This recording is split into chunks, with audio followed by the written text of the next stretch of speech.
কাদেরকে আল্লাহ তাআলা এই রোজার ব্যাপারে ছাড় দিয়েছেন, কারা চাইলে রোজা ভাঙতে পারবে?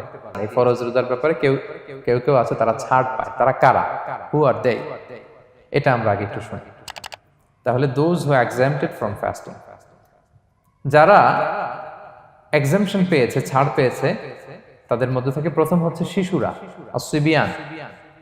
শিশুদের উপর রোজা ফরজ না, যতক্ষণ না তারা ম্যাচিউরড হয়।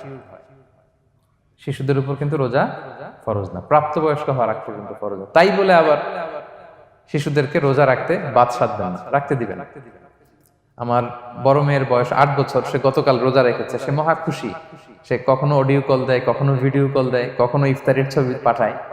মানে এটা তাদের মধ্যে কিন্তু একটা অনেক চমৎকার একটা ভালো ইমেজ কাজ করে।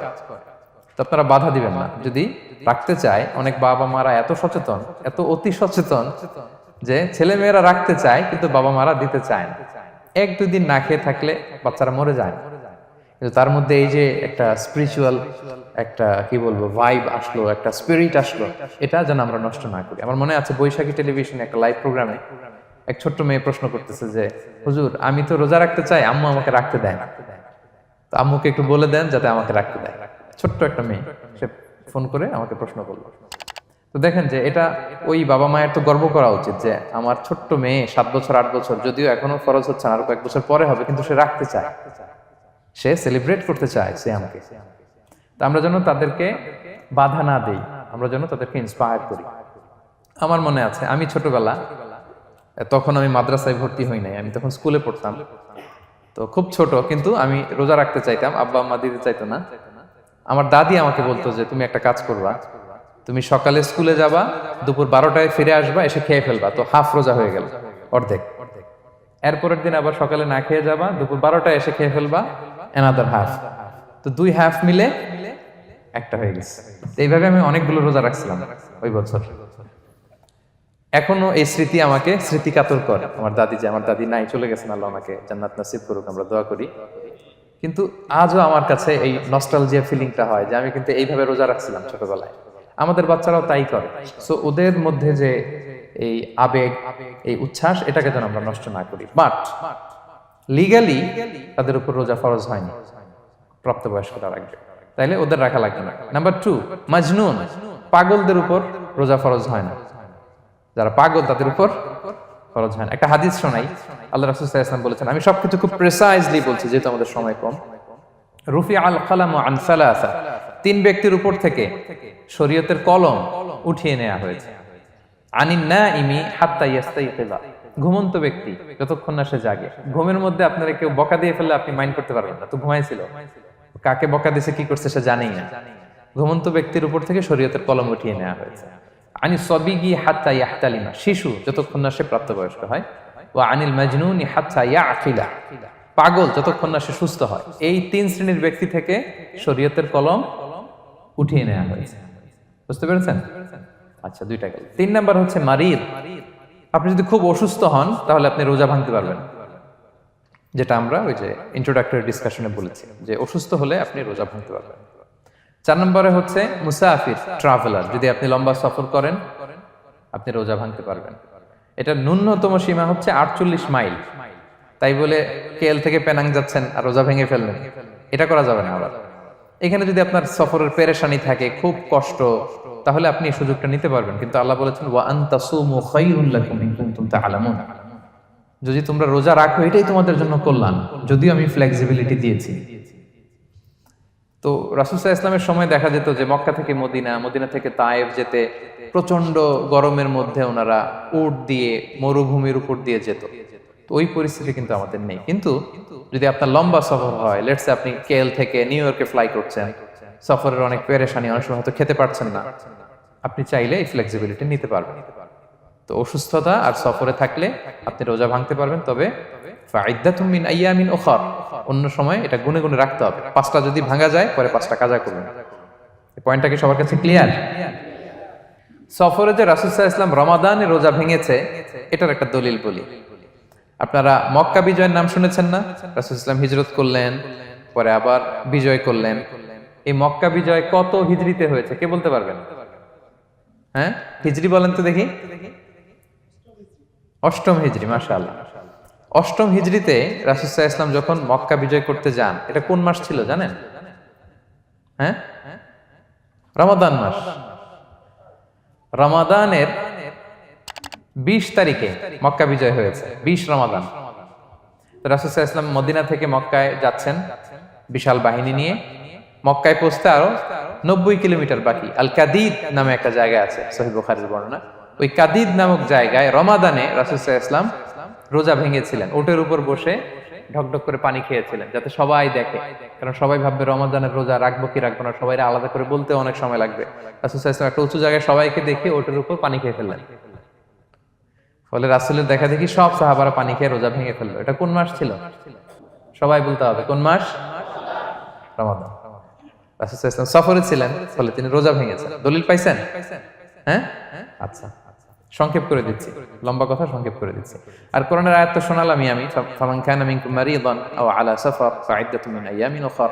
কেউ যদি অসুস্থ হয় কিংবা ট্রাভেল করে, চাইলে রোজা ভাঙতে পারবে, তবে গুনে গুনে পরে আদায় করে নিতে হবে। এই যে গুনে গুনে পরে আদায় করে নিতে হয়, এটারে বলে আরবিতে কদা, বাংলায় আমরা যেটাকে কাজা বলে অভ্যস্ত। বাংলা আমরা কি বলি? একটু কথা বলেন আমার সাথে, বাংলায় কি বলি? কাজা বলি। তো আপনি অসুস্থতার কারণে যদি রোজা ভেঙে ফেলেন, পরে এগুলো কাজা করবেন। সফরের কারণে যদি রোজা ভেঙে ফেলেন, পরে আপনি কাজা করবেন। 5 নম্বরে যাদেরকে এক্সাম্পশন দেওয়া হয়েছে, ওটা আমি আয়াতে বলেছি। আরবিতে এদেরকে বলে আল হারাম, মানে very old man or women, খুবই বয়োবৃদ্ধ, অতি বৃদ্ধ মানুষ। 100 বছর, 105 বছর, এরকম আমাদের কিছু মুরব্বীরা আছে না, ওনাদেরকে খাবার দিলে খেতে পারে না, কাউকে চিনে না, ওনাদের জীবনের স্বাদ আহ্লাদ সব শেষ, বিদায়ের সময়। ওই সময় উনি আর কি রোজা রাখবেন? এজন্য আল্লাহ তাআলা ওনাদেরকে ছাড় দিয়েছে। অনুরূপভাবে যদি এমন কোন অসুস্থ হয়, মানে মারিদুন লা ইউরজা শিফাউ, সে যে আবার সুস্থ হবে এই আশা আর নাই, এরকম ডাক্তার অনেক বলে দিছে যে ক্যান্সারের 3rd স্টেজে চলে আসছে, সে সার্ভাইভ করবে যতদিন কেমোথেরাপি দেওয়া হবে। তো শেষের দিকে সে অনেক অসুস্থ, অনেক ড্রাগস নিতে হয়, ওষুধ খাইতে হয়, তার আর সুস্থ হওয়ার সম্ভাবনা নাই। এই 2 শ্রেণীর লোকদের জন্য ছাড় দেয়া হয়েছে, তাদের কাজা করা লাগবে না, কারণ কাজা তো করতেই পারবে না। কি বলেন? তারা ফিদিয়া দিবে। কি দিবে বলেন? কি দিবে? ফিদিয়া। ফিদিয়া হচ্ছে প্রত্যেকটা রোজার জন্য একজন মিসকিনকে 2 বেলা করে খাওয়ানো। আই রিপিট, একটা রোজার জন্য একজন মিসকিনকে 2 মিলস, বাস হয়ে গেল। 30টা যদি উনি রাখতে পারে নাই, আপনি একজন মিসকিনকে 30 বেলা 2 মিল খাওয়াতে পারেন, অথবা 30 জনকে 2 বেলা খাওয়াতে পারেন, অথবা 60 জনকে 1 বেলা খাওয়াই দিতে পারেন, অথবা এই পরিমাণ টাকা দিয়ে দিতে পারেন। হিসাবটা সহজ হয়েছে না? লেটস সে মালয়েশিয়াতে একটা রেগুলার মিল নিতে কত লাগে? ধরেন যে মালাই দোকান বা মামাদের যে দোকানগুলো, একটা নাসি নিলাম, একটা আইয়াম নিলাম, একটা 100+ নিলাম, এই তো একটা প্যাক হয়ে গেছে। কত পড়বে? 10 রিঙ্গিট, রাইট? তাহলে 10 রিঙ্গিট হচ্ছে একটা মিল, আর 2টা মিল করলে 20 রিঙ্গিট। তাহলে প্রত্যেকটা রোজার জন্য 20 রিঙ্গিট করে আপনাকে ফিদিয়া গুনতে হবে। 30টা রোজার জন্য কত? 600 রিঙ্গিট। তাহলে ফিদিয়া ব্যাপারটা ক্লিয়ার হয়েছে সবার কাছে? আমাদের এরকম মুরব্বী যদি থাকে যারা রোজা রাখতে পারছেন না, তাদের জন্য আমরা এইভাবে ফিদিয়া আদায় করি। গেল। ইমাম মালিক আলাইহি রাহমা, মালিকি মাযহাবের ইমাম, উনি ওনার শেষ জীবনে খুব অসুস্থ ছিলেন। উনি ওনার শেষ জীবনের রমাদানে রোজা রাখতে পারেন নাই, এত বয়স হয়ে গেছিল, রোজা রাখতে পারেননি। তো উনি 30 জন মিসকিনকে এনে গোশত আর রুটি খাওয়াই দিয়েছিলেন একসাথে, ফিদিয়া আদায় হয়ে গেছে। তো এরা ছাড় পাবে। 6 নাম্বার হচ্ছে আসহাবুল আমাল আশ-শাক্কা, যারা খুব কঠিন কাজ করে। এই প্রসঙ্গটা নিয়ে অনেকে অনেক ভুল বোঝে। এটা হচ্ছে এমন এমন কাজ যারা করে, যারা কাজ করতে করতে অসুস্থ হয়ে যাওয়ার সম্ভাবনা আছে, মৃত্যুর মুখোমুখি, বেহুশ হয়ে যাওয়ার সম্ভাবনা, হ্যাঁ, তাদের জন্য ছাড় দেওয়া। ব্যাপারটা এমন না যে কেউ মরুভূমিতে কাজ করে সে রোজা ভাঙতে পারবে, কেউ রিক্সা চালায় কেউ রোজা ভাঙতে পারবে, কেউ স্টোন ক্র্যাশে কাজ করে সে রোজা ভাঙতে পারবে, এরকম। ধরেন যে মরুভূমিতে যারা কাজ করে, বা বাংলাদেশে সামারে যারা রিক্সা চালায়, অথবা আয়রন ফ্যাক্টরিতে যারা কাজ করে, অনেক সময় এমন হয় তারা ডিহাইড্রেশনে ভুগতে ভুগতে বেহুশ হয়ে যায় কাজের মধ্যে, এরকম হয় না? হয়।